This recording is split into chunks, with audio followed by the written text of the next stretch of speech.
안녕하세요, 겸지입니다. 오늘 소개해드릴 책은 플라톤의 국가입니다. 자, 그럼 시작해 볼까요? 서양 근대 사상사에서 가장 광범위하고 커다란 영향력을 발휘했고, 또 지금까지도 많은 반향을 불러일으키고 있는 사상 가운데 한 사람이 바로 플라톤이죠. 기원전 428년 아테네의 명문가에서 태어난 플라톤은 그의 생애 중에 많은 저서들을 남겼으며, 이러한 그의 대표적 작품들 가운데 하나가 국가입니다.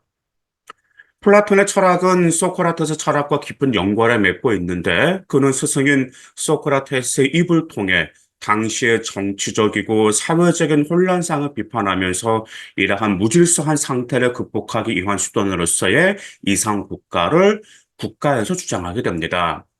소크라테스의 사형과 그로 인한 자신의 정치적 도피, 그리고 망명지에서 자신의 정적 이상실현 실패로 말미암아 플라톤이 그러한 시도를 하게 되었다고 할 수 있습니다. 국가는 모두 10권으로 구성되어 있습니다. 국가의 중심 주제가 되는 것은 정의란 무엇인가 하는 것입니다. 이러한 정의의 문제는 개인적인 차원에서는 덕이요 지혜이지만, 여기서 보다 중요한 것은 국가적 차원에서의 정의입니다. 국가적 차원에서의 정의는 각 계급 간의 조화, 즉 차별적 임무를 수행하고 있는 계급들의 서로 영역을 침범하지 않고 자기 고유의 임무를 충실히 수행할 때 생기죠.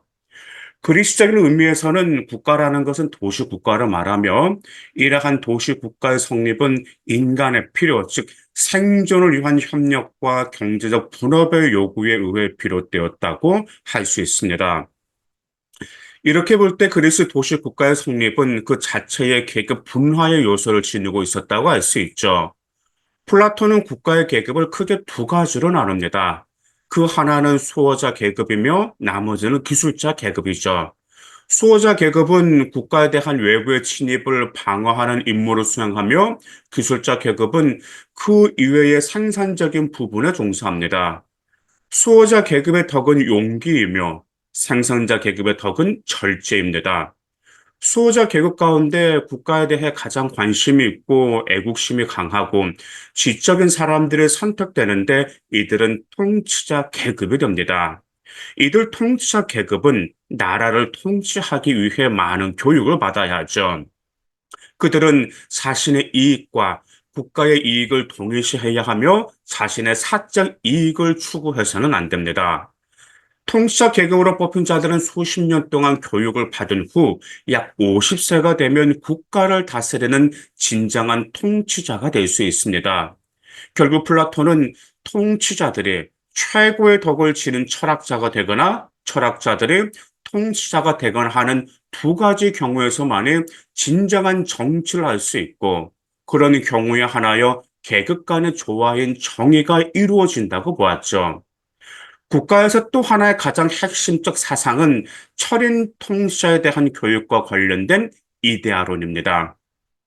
그는 철인 통치자에 대한 교육을 논하면서 동굴의 비유를 통하여 서양형 이상학 전체에 막대한 영향을 미치게 되는 이원론적 세계관을 주장하게 됩니다. 동굴의 비유란 쉽게 말해 인간의 현상 세계에 갇혀있기 때문에 본질의 세계인 이데아의 세계를 볼 수가 없으며, 단지 그것의 그림자만 동굴의 벽을 통해 인식할 수 있다는 것이죠. 이데아란 참된 것이고 영원 불변한 것이며, 이에 비해 현상 세계는 끊임없이 변화하고 거짓된 하나의 허상을 보냅니다. 그런데 변화무쌍한 현상계의 인간은 이러한 이데아를 어떻게 인식할 수 있는가? 그것은 회상의 의회사라고 알려줍니다. 즉, 인간이 현상계로 타락하기 전에는 영원불변의 이데아계에 살고 있었기 때문에, 그러한 과거에 대한 기억 속에서 우리는 이데아를 인식하고 구분할 수가 있다는 것이죠. 플라톤의 이러한 이데아에는 그 자체의 계층적 위교 질서를 갖고 있으며, 그러한 최고 정점에 있는 것이 선의 이데아인 신이라고 할 수 있습니다. 물론 이러한 신의 개념은 기독교의 그것과는 차이가 있죠. 플라톤의 국가가 이론적으로든 실천적으로든 현재까지 많은 영향을 미쳐온 것은 사실입니다.